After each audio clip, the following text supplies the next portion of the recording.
Good morning, children. In previous lesson, handicrafts and handlooms,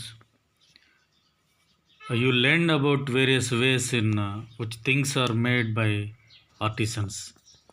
అంటే వివిధ రకాల వృత్తుల వాళ్ళ చేత్తో బుట్టలు అల్లడం కానీ చీరలు నేయడం కానీ ఇలాంటివి ఇంతకు ముందర క్లాస్లో మనం తెలుసుకున్నాం. Now we're going to another new lesson, that is 8th chapter of your 7th class, industrial revolution. Industrial revolution అంటే ఇక్కడ రెవల్యూషన్ అంటే ఏదో పోరాటం కాదు.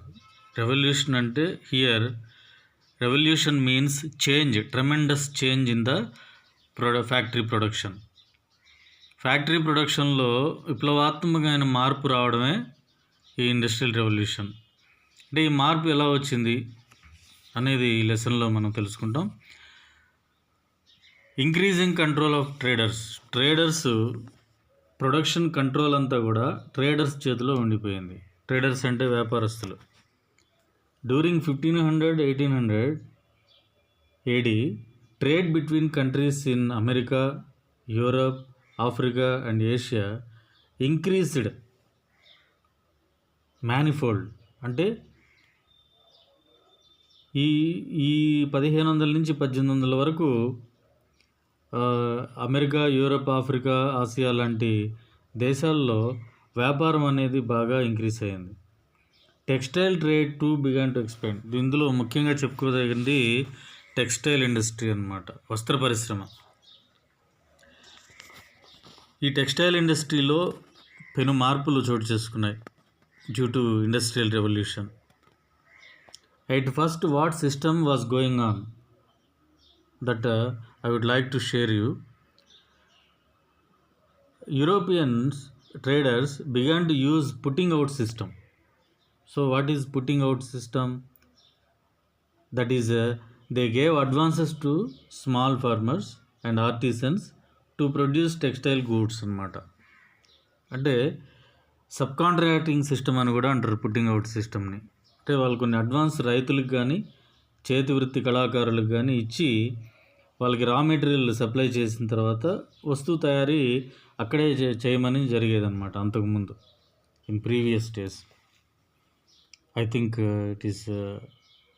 It was done in 17th 18th century. Okay, therefore in this putting out system, a cloth trader in Britain purchased cotton from a supplier and carried it to the spinners. Spinners అంటే దూదిని నేసేవాళ్ళు, దారం తయారు చేసేవాళ్ళు. వాళ్ళకి ఈ కాటన్ని cotton supply చేసేటువంటి వాళ్ళ దగ్గరికి వెళ్ళి ఈ ట్రేడరు దాన్ని కొనుక్కొని వీళ్ళకి ఇచ్చేవాళ్ళు, తయారు చేసేవాళ్ళకి. మరి వీళ్ళు ఏం చేసేవాళ్ళు, వీళ్ళు ఎక్కడ దీన్ని తయారు చేసేవాళ్ళు, వాళ్ళ ఇళ్లల్లో చేసేవాళ్ళు. దీన్నే ఏమంటారంటే పుట్టింగ్ అవుట్ సిస్టమ్ అని అంటాం. The cloth was taken to the fullers and finally to the dyers who gave it a colour. Dyers అంటే డయింగ్ అంటే నేయడం, కలర్ని అద్దడం అనమాట, అద్దకం. అది లాస్ట్లో జరుగుతుంది.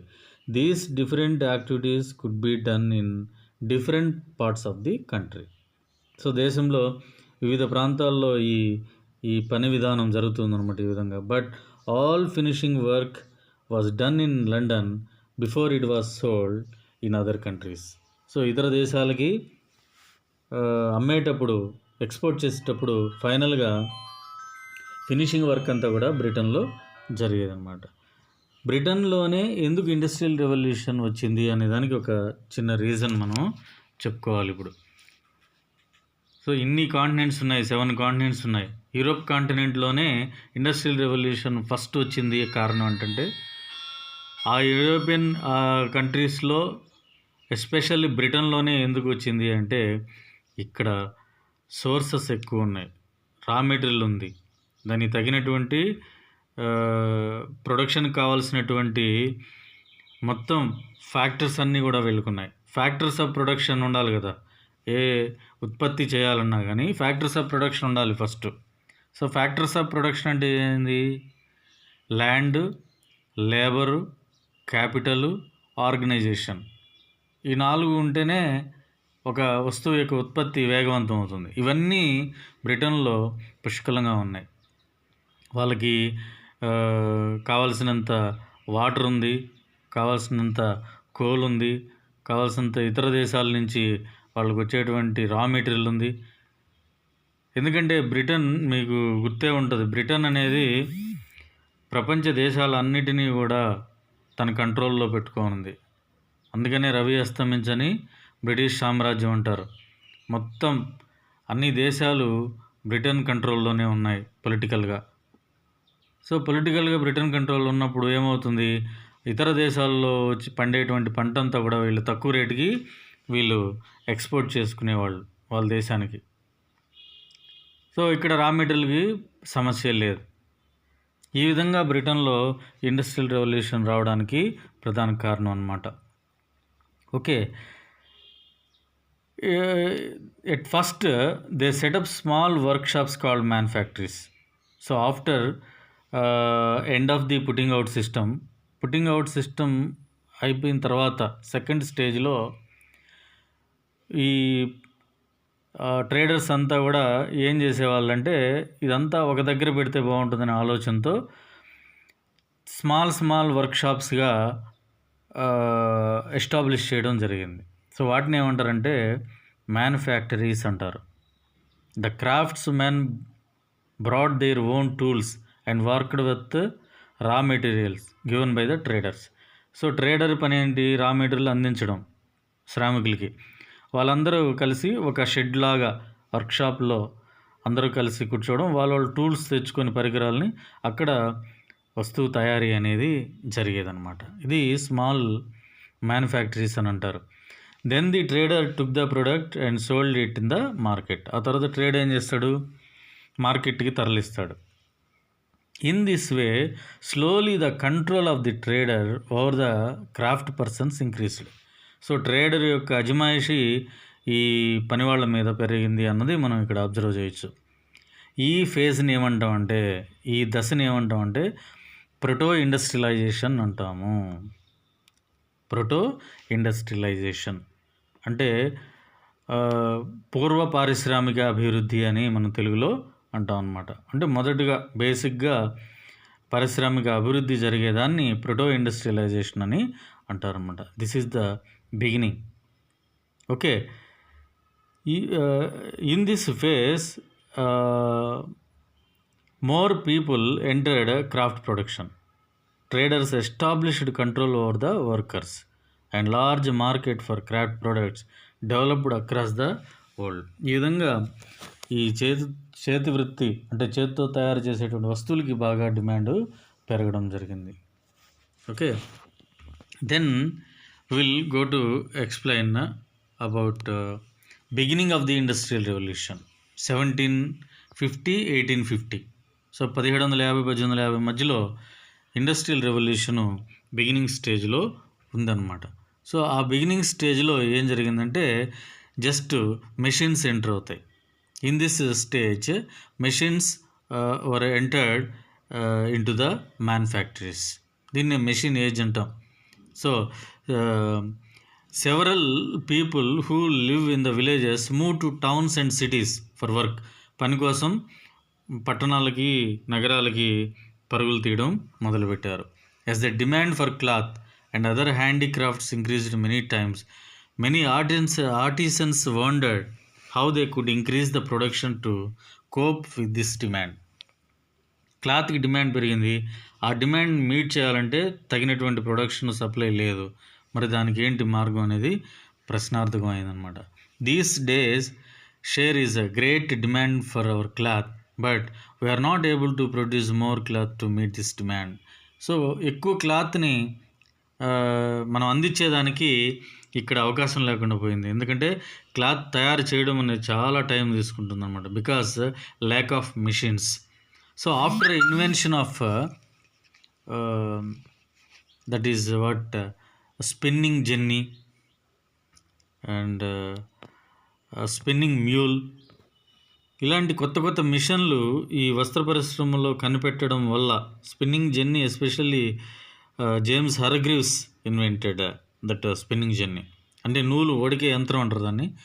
దీంతో ఈ సమస్య కొంచెం తగ్గింది, ప్రొడక్షన్ పెరిగేదానికి ఎక్కువ అవకాశం ఏర్పడిందనమాట. ఓకే, ఆ తర్వాత దీనికి తోడు జేమ్స్ వాట్ స్టీమ్ ఇంజిన్ని కనిపెట్టడం, that is wonderful change took place in this industrial revolution. So James Watt and his friend, especially named Boulton invested money and he invented a steam engine. So these two people were contributed the tremendous industrial revolution. ఈ రెవల్యూషన్లో విప్లవాత్మకమైన మార్పులు రావడానికి వీళ్ళిద్దరూ ప్రధాన కారణమని చెప్పాలి. Understand? So factory system అనేది ఇప్పుడు వచ్చింది, డెవలప్ అయింది. Factory system of production. Factory system of production emerged during 1750-1850. So under this system the place of simple tools and manual power, new machines and steam power came to be increasingly used. ఈ మనుషులు చేసేటువంటి man పవర్కి బదులు మిషన్లు enter అయినాయి. దాంతో machine made goods అనేటివి తయారవడం, ఎక్కువ production, ప్రజలకు కావాల్సినటువంటి ప్రొడక్షన్ అంటే డిమాండ్కు తగ్గ సప్లై ఇవ్వడానికి ఆస్కారం ఈ కొత్త యంత్రాలు కనిపెట్టడం వల్ల సాధ్యమైందని చెప్పాలి. So hundreds of workers were brought together to work in these large factories. Machines became important in place of minor tools and handlooms. So production was now carried on in one place, a particular place, that is factory. Unlike what we read earlier, where production took place in houses. So ఇంతకుముందు ఇళ్లల్లో పనులు చేసుకొని ఇళ్లల్లో తయారు చేసి వస్తువులు ఒక్కొక్కటి, కొంతమంది దారాన్ని తయారు చేస్తే, కొంతమంది దాన్ని చీరగా తయారు చేస్తే, లేకపోతే వస్త్రంగా తయారు చేస్తే దాని మీద రంగులు అద్దేది మరొకరైతే. ఇలా ఇది పుట్టింగ్ అవుట్ సిస్టమ్ అని మనం ఇంతకుముందు చెప్పుకున్నాం కదా, గిల్డ్ సిస్టమ్ అని. సో దీన్ని గిల్డ్ సిస్టమ్ అని కూడా అంటారు.